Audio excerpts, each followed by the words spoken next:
Here I have ZTE Blade 10 Prime, and today I'm going to show you how to enable portable hotspot on this device. So first of all, you have to open settings, then you have to open network and internet, go to the hotspot and tethering, Wi-Fi hotspot. Here you can switch your portable hotspot.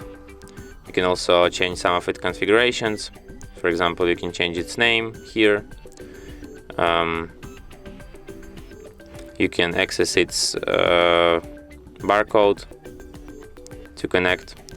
You can select its security protocol. You can just change its password. You can change its AP band. You can also hide your device. You can set up one-time data use limit. You can manage users. For example, you can select maximum amount of connections. You can manage connected users, and you can manage your blacklist.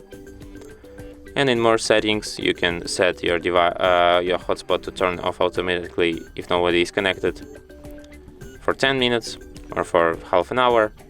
And you can also set this hotspot notification if hotspot is turning off. And you can also switch your hotspot here at the upper bar. And that's it. Thanks for watching. If you find this tutorial useful, don't forget to hit that like button and subscribe to our channel.